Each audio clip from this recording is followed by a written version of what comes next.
दोस्तों, टी20 world cup 2026 के इस सबसे बड़े और ऐतिहासिक महाफाइनल में न्यूजीलैंड के खिलाफ संजू सैमसन ने जो तांडव मचाया है और ईशान किशन ने जिस तरह की तबाही लाई है, उसने यह साबित कर दिया है कि यह जोड़ी दुनिया की सबसे खतरनाक बल्लेबाजी जोड़ी है। संजू सैमसन ने आज फाइनल में वो कारनामा कर दिखाया है जो किसी भी सूरत में एक महान शतक से कम नहीं है, और उन्होंने कीवी टीम के चतुर कप्तान मिचेल सेंटनर के हर चक्रव्यूह को मिट्टी में मिला दिया है। भारतीय क्रिकेट के इतिहास में संजू सैमसन की यह वापसी किसी बड़े दैवीय चमत्कार से कम नहीं है, क्योंकि टीम इंडिया की नीली जर्सी में दोबारा कदम रखते ही उन्होंने जिस तरह की आग उगलती और विस्फोटक बल्लेबाजी का प्रदर्शन किया है, वैसी निरंतरता और आक्रामकता क्रिकेट जगत ने शायद ही पहले कभी किसी बल्लेबाज में देखी होगी। संजू का हर शॉट उनके आलोचकों के मुंह पर एक करारा तमाचा था। याद कीजिए सुपर 8 का वो हाई वोल्टेज और करो या मरो वाला महामुकाबला, जहां वेस्टइंडीज के कैरेबियाई शेरों के खिलाफ भारत को टूर्नामेंट में बने रहने के लिए हर हाल में जीत की सख्त जरूरत थी। उस कठिन समय में संजू ने 97 रनों की अविश्वसनीय नाबाद पारी खेलकर न केवल टीम इंडिया को हार के जबड़े से निकाला, बल्कि सेमीफाइनल का टिकट भी पक्का कर दिया था। संजू का यह तूफान यही नहीं रुका। इसके बाद सेमीफाइनल के बड़े मंच पर डिफेंडिंग चैंपियन इंग्लैंड के खिलाफ जब पूरा देश और टीम दबाव के साए में थी, तब संजू ने फिर से अपना जौहर दिखाया और 89 रनों की एक ऐसी जादुई और विध्वंसक पारी खेली जिसने अंग्रेजों के घमंड को चकनाचूर करते हुए उन्हें टूर्नामेंट से बाहर का रास्ता दिखा दिया। और आज उसी सुनहरे सिलसिले को एक कदम और आगे ले जाते हुए संजू सैमसन ने न्यूजीलैंड के खिलाफ फाइनल जैसे महामुकाबले में शानदार शतक जड़कर भारत की ऐतिहासिक जीत की सबसे मजबूत नींव रख दी है। अहमदाबाद के नरेंद्र मोदी स्टेडियम में मैच की शुरुआत में जब न्यूजीलैंड के कप्तान मिचेल सेंटनर ने टॉस जीता और पिच की नमी को देखते हुए भारत को पहले बल्लेबाजी का न्योता दिया, तो कीवी गेंदबाजों को लगा कि वे आज भारतीय शीर्ष क्रम पर हावी हो जाएंगे। लेकिन उन्हें क्या पता था कि आज उनका सामना एक युवा तूफान से होने वाला है। अभिषेक शर्मा ने मैदान पर उतरते ही कीवी गेंदबाजों को खिलौना समझ लिया और शुरुआती ओवरों में ही मात्र 18 गेंदों पर धुआंधार 50 रन ठोककर न्यूजीलैंड के पूरे बॉलिंग अटैक के होश उड़ा दिए। हालांकि 7वें ओवर में एक मोड़ तब आया जब रचित रविंद्र की एक फिरकी गेंद पर अभिषेक शर्मा का बैलेंस थोड़ा बिगड़ा और गेंद बल्ले का किनारा लेकर सीधे विकेट कीपर के दस्तानों में समा गई। अभिषेक की इस तूफानी पारी का अंत हुआ और वे 21 गेंदों पर 52 रन बनाकर आउट हुए, जिसमें 6 कड़क चौके और 3 गगनचुंबी छक्के शामिल थे। उस वक्त कीवियों को लगा कि वे अब मैच में वापसी कर लेंगे और भारतीय रणगति पर लगाम लगा देंगे, लेकिन उन्हें क्या पता था कि असली तबाही तो अभी शुरू होनी बाकी है। जैसे ही अभिषेक के आउट होने के बाद संजू सैमसन का साथ देने के लिए ईशान किशन ने मैदान पर कदम रखा, पूरे कीवी खेमे में सन्नाटा पसर गया। इन दोनों युवा शेरों ने मिलकर अहमदाबाद के मैदान पर वो ऐतिहासिक कत्लेआम मचाया और रनों की ऐसी सुनामी ला दी जिसकी कल्पना शायद मिचेल सेंटनर ने अपने सबसे डरावने बुरे सपने में भी नहीं की होगी। संजू और ईशान की इस बल्लेबाजी ने साबित कर दिया कि यह नई टीम इंडिया किसी भी चुनौती को कुचलने का माद्दा रखती है। अहमदाबाद के नरेंद्र मोदी स्टेडियम में आज संजू सैमसन ने जो रौद्र रूप दिखाया, उसे देखकर ऐसा लग रहा था जैसे उन्होंने न्यूजीलैंड के विश्व स्तरीय गेंदबाजों को महज एक खिलौना समझ लिया हो। मैदान के चारों तरफ संजू के बल्ले से निकलने वाली आग कीवी कप्तान मिचेल सेंटनर की हर रणनीति को भस्म कर रही थी।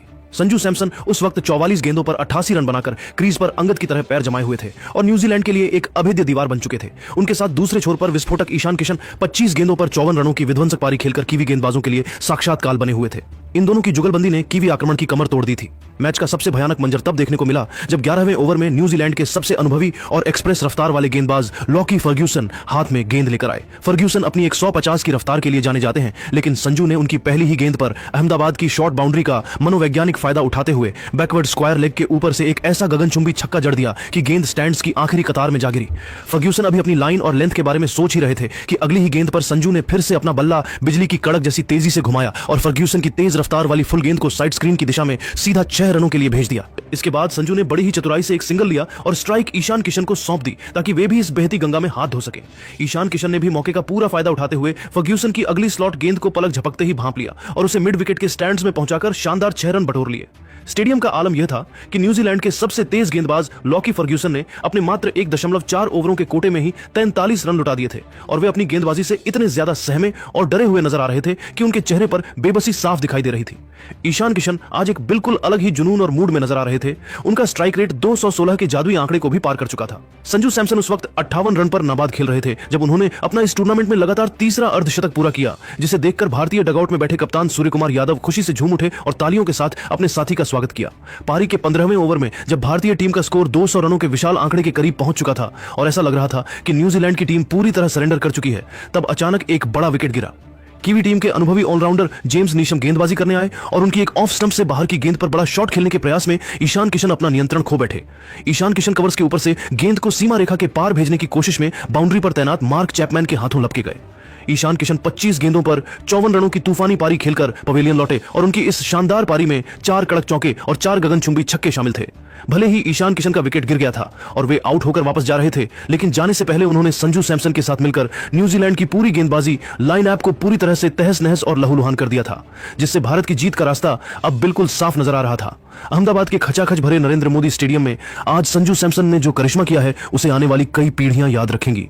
संजू सैमसन उस वक्त 88 रन के स्कोर पर नाबाद होकर अपने एक बेहद ऐतिहासिक और भावुक शतक की ओर बहुत ही मजबूती के साथ कदम बढ़ा रहे थे। उनकी आंखों में वो चमक और बल्ले में वो पावर नजर आ रही थी जो केवल दुनिया के महानतम खिलाड़ियों में ही देखी जाती है। संजू ने आज अपनी इस महान और निस्वार्थ पारी से पूरी दुनिया के सामने यह डंके की चोट पर साबित कर दिया है कि वे केवल एक साधारण खिलाड़ी नहीं बल्कि बड़े मैचों के सबसे बड़े अल्टीमेट मैच विनर हैं। उनकी निरंतरता ने आज हर आलोचक को खामोश रहने पर मजबूर कर दिया है। संजू सैमसन का इस पूरे टूर्नामेंट में सफर किसी परिकथा जैसा रहा है। याद कीजिए सुपर 8 का वो नाजुक मौका जहां वेस्टइंडीज के खिलाफ 97 रनों की बेमिसाल नाबाद पारी खेलकर उन्होंने टीम को संकट से निकाला था। उसके बाद सेमीफाइनल के दबाव वाले मंच पर डिफेंडिंग चैंपियन इंग्लैंड के खिलाफ 89 रनों की वो जादुई पारी जिसने अंग्रेजों के घमंड को चकनाचूर कर दिया था। और अब इस महाफाइनल में न्यूजीलैंड के खिलाफ यह विध्वंसक और घातक प्रहार। संजू सैमसन ने आज अपनी बल्लेबाजी से 140 करोड़ भारतीयों का सिर पूरी दुनिया के सामने गर्व और सम्मान से ऊंचा कर दिया है। आज हर भारतीय प्रशंसक की आंखों में खुशी के आंसू हैं, क्योंकि संजू ने उस भरोसे को जीत लिया है जिसकी उम्मीद उनसे बरसों से की जा रही थी। मैदान का समीकरण अब पूरी तरह से भारत के पक्ष में झुक चुका था। भारतीय टीम का स्कोर मात्र 14.2 ओवरों के खेल में ही 197 रन पर पहुंच चुका था, जहां भारत ने केवल 2 विकेट के नुकसान पर कीवी गेंदबाजों की बखिया उधेड़ कर रखती थी। रनों की यह सुनामी और स्कोरबोर्ड पर टंग चुका यह विशाल आंकड़ा अब यह साफ साफ चिल्लाकर कह रहा था कि न्यूजीलैंड की टीम के लिए यह लक्ष्य अब एक कभी न फतह होने वाला हिमालय जैसा पहाड़ बन चुका है। मिचेल सेंटनर के पास अब कोई ऐसी रणनीति नहीं बची थी जो संजू के इस तूफान को रोक सके। अहमदाबाद की इस पिच पर 14 ओवरों में ही लगभग 200 रन बना लेना यह दर्शाता है कि आज भारतीय बल्लेबाजों ने कीवियों को मानसिक रूप से हरा दिया है और विश्व कप की ट्रॉफी अब भारत के हाथों से ज्यादा दूर नहीं है। तो दोस्तों, क्या आपको भी लगता है कि संजू सैमसन की यह पारी और ईशान किशन का यह साथ भारत को विश्व विजेता बना चुका है? क्या संजू अब दुनिया के नंबर 1 बल्लेबाज बन चुके हैं? अपनी राय नीचे कमेंट बॉक्स में जरूर दें और भारत की इस ऐतिहासिक बल्लेबाजी के लिए वीडियो को एक लाइक तो बनता है। ईशान किशन के आउट होने के बाद मैदान पर कदम रखा भारतीय टीम के सबसे बड़े फिनिशर और हार्दिक पांड्या ने। हार्दिक आज क्रीज पर आते ही न्यूजीलैंड के गेंदबाजों पर कहर बनकर टूटने के इरादे से आए थे। उन्होंने अपनी पारी की शुरुआत में ही कीवी ऑलराउंडर जेम्स नीशम को आड़े हाथों लिया। पारी के 18वें ओवर में नीशम ने एक चालाकी भरी स्लोअर और शॉर्ट ऑफ लेंथ गेंद डाली, जिस पर हार्दिक ने पूरी ताकत के साथ बैकफुट पर जाकर पुल शॉट खेला। डीप मिड विकेट पर खड़े ग्लेन फिलिप्स ने एक पक्षी की तरह हवा में उड़कर गेंद को रोकने के लिए एक अविश्वसनीय छलांग लगाई, लेकिन हार्दिक का प्रहार इतना सटीक था कि गेंद उनके फैले हुए हाथों के पास से निकलकर सीमा रेखा के पार 4 रनों के लिए चली गई। हार्दिक की इस आक्रामकता ने कीवी फील्डर्स के पसीने छुड़ा दिए थे। अगले ओवर में जब न्यूजीलैंड के सबसे अनुभवी गेंदबाज मैट हेनरी 19वें ओवर की पहली गेंद डालने आए तो उन्होंने दबाव में आकर एक बड़ी गलती कर दी। हेनरी ने लेग स्टंप पर एक खराब फुल टॉस गेंद फेंकी, जिसे हार्दिक पांड्या ने तोहफे की तरह स्वीकार किया। हार्दिक ने बिना कोई गलती किए अपने बल्ले का मुंह खोला और गेंद को फ्लैट हेवी पावर के साथ डीप मिड विकेट के ऊपर से दर्शकों के बीच 6 रनों के लिए भेज दिया। इस छक्के के साथ ही स्टेडियम में मौजूद 1.25 लाख दर्शकों का जोश 7वें आसमान पर पहुंच गया। हालांकि अगली ही गेंद पर मैट हेनरी ने एक जबरदस्त वापसी की। हेनरी ने एक चालाकी भरी ऑफ कटर स्लोअर गेंद डाली और उसे थोड़ा छोटा रखा। हार्दिक इस गेंद पर फिर से एक बड़ा फ्लैट बैट शॉट खेलने के प्रयास में चकमा खा गए। गेंद में अतिरिक्त उछाल होने के कारण वह उनके बल्ले पर ठीक से नहीं आई और हवा में काफी ऊंची उठ गई। कवर्स पर खड़े कीवी कप्तान मिचेल सेंटनर ने अपनी नजरें गेंद पर जमाए रखी और एक सुरक्षित कैच लपका। हार्दिक पांड्या 13 गेंदों पर 18 रनों की एक छोटी मगर प्रभावपूर्ण पारी खेलकर आउट हुए, जिसमें एक शानदार चौका और एक कड़क छक्का शामिल है। आउट होने के बाद हार्दिक खुद से काफी निराश नजर आए और उन्होंने बाउंड्री के पास लगे विज्ञापन कुशन पर गुस्से में अपना बल्ला दे मारा, क्योंकि वे जानते थे कि आज वे मैच को और भी बड़े स्कोर तक ले जा सकते थे।